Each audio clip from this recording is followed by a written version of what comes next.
हाँ जी, B form first year. थोड़ी खुशी तो हुई होगी, राहत मिली होगी, क्योंकि जो 16 तारीख का पेपर था अब वो 26 को होगा।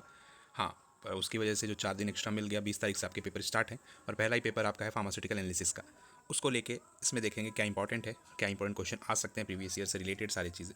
Hello everyone, welcome back to YouTube channel positive pharma. Be positive, be ready. AKT का एग्जाम है, लाइटली नहीं लेना। पहला साल है, पहला सेमेस्टर है, जो भी चीज़ें आए लिख के आने का है, ठीक है। जो आपका फार्मास्यूटिकल एनालिसिस है, ये आपका जो सब्जेक्ट है, पहला 20 तारीख को आपका इसका पेपर है, पहला ही, ठीक है। तो उसको लेके ये क्वेश्चंस टॉपिक्स बहुत इंपॉर्टेंट रहने वाले हैं।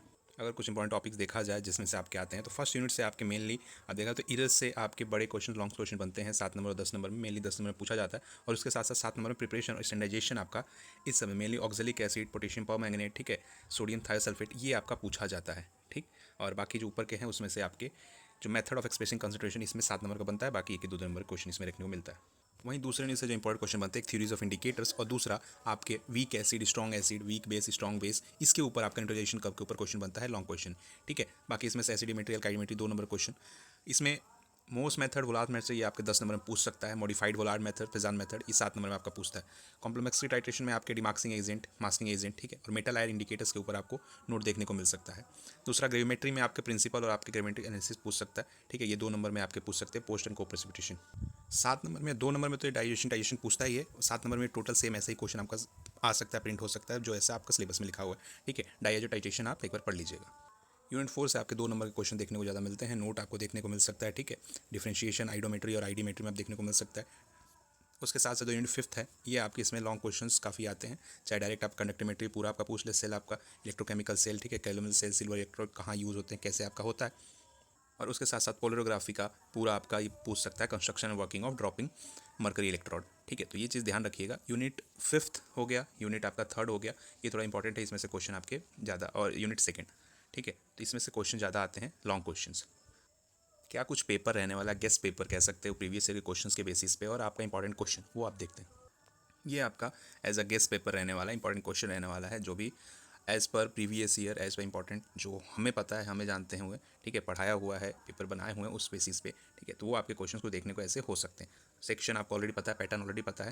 जो पहले सेक्शन में आपके क्वेश्चंस हैं, इसमें कोई ऑप्शन होता नहीं है, सारे अटेम्प्ट करें 10 के 10 क्वेश्चन, इसमें एक्स्ट्रा क्वेश्चन है उस हिसाब से, ठीक है। एरर एंड सोर्स, प्राइमरी या सेकेंडरी आपके स्टैंडर्ड्स क्या होते हैं, डिफाइन एक्यूरेसी एंड प्रिसीजन, ये बहुत बार ही पूछा गया है। यूनिवर्सल इंडिकेटर्स एग्जांपल के साथ, ठीक है। ऑक्सीडाइजिंग एंड रिड्यूसिंग एजेंट का डेफिनेशन एग्जांपल के साथ। डाइक्रोमेट्री क्या होता है, इसमें आइडोमेट्री भी आपका पूछ सकता है, ठीक है। उसके साथ साथ एसिड बेस टाइट्रेशन आपके ब्रॉन्स्टन लॉरी थ्योरी और आर्निस थ्योरी के बेसिस पे। कॉम्प्लेक्सोमेट्री और ग्रेविमेट्री का प्रिंसिपल पूछ सकता है, ये आपके एल्कोविक इक्वेशन आपका, ठीक है। उसके साथ को प्रेसिपिटेशन, पोस्ट प्रेसिपिटेशन क्या होता है, इसमें आपके डिमास्किंग, मास्किंग एजेंट भी पूछ सकता है। न्यूट्रलाइजेशन कर्व क्या होता है, न्यूट्रलाइजेशन कर्व, और आपके सॉल्वेंट यूज़ होते हैं नॉन एक्वस स्टेशन में कौन कौन से। सेक्शन बी जो आपके 10 नंबर के क्वेश्चन रहने वाले हैं, 2 क्वेश्चन अटेम्प्ट करने होते हैं। इसमें आपका एरियर्स, इसके source, types and method to minimize, कैसे उसको कम किया जाता है, ये क्वेश्चन आपको बहुत देखने को मिलता है। डिफाइन एसिड बेस टाइट्रेशन और इंडिकेटर्स के उसके थ्योरीज, ठीक है, और क्लासिफिकेशन।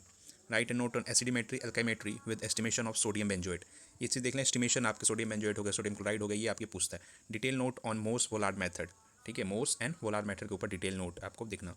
कंडक्टिमेट्री आपकी टाइट्रेशन, उस कंडक्टिविटी सेल के साथ, ठीक है, उसका टाइट्रेशन क्या होता है और उसके एप्लीकेशन देखने को मिल सकता है।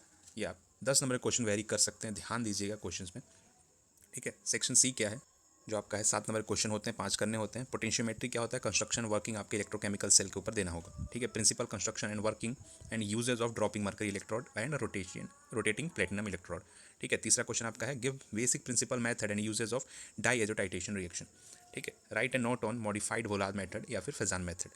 Write and note on strong acid weak base titration with normalization curve, ध्यान रखिएगा, इसमें आपका पूछता ही पूछता है। Give preparation and standardization of oxalic acid, potassium permanganate या फिर आपके सेरिक अमोनियम सल्फेट के साथ। Define masking demasking agent with note on metal ion indicators. Section में आपको जो नीचे लास्ट 2 क्वेश्चन मिलेंगे, ये भी 7 नंबर के ही क्वेश्चन है, ठीक है। Principle step involve in gravimetry और एस्टिमेशन ऑफ मैग्नीशियम सल्फेट और सोडियम क्लोराइड का। ये क्वेश्चन इंपॉर्टेंट है, ध्यान रखिएगा, जरूरी नहीं कि यही आए, हाँ, इसमें से बहुत सारे क्वेश्चन, मोस्ट ऑफ क्वेश्चन आपको आने के बहुत चांसेस है। थोड़े प्रीवियस ईयर के पेपर देखिएगा, और ज़्यादा लिखने की ज़रूरत नहीं है। 2 नंबर के क्वेश्चंस के लिए आपको ज़्यादा लिखने की ज़रूरत नहीं है। 2 लाइन 4 लाइन जितना आपका कंटेंट है, पेज भरने के ऊपर मत जाइएगा कि 20 पेज भरना ही भरना है, 32 पेज। अपना कंटेंट पे ध्यान दीजिएगा। इसको कल लेके एक वीडियो आपको मिल जाएगी कि कितना लिखना है, कैसे कॉपी दिखती है। काफ़ी दिन से हम बता रहे थे बट फ्री नहीं हो पा रहे, उसकी वजह से कल आपको डेफिनेटली वीडियो मिल जाएगी कि कैसे आपको पेपर लिखना है, कितना लिखना है, ठीक है, और कैसे कॉपी चेक होती है AKT की। एग्जैक्ट आपको रियल कॉपी दिखाएंगे हम, ठीक है, तब तक के लिए प्रिपरेशन करिए, कोई भी कन्फ्यूजन हो आप व्हाट्सएप कर सकते हैं, कमेंट कर सकते हैं। ठीक है, good luck for preparation exam, follow from subscribe positive farmer.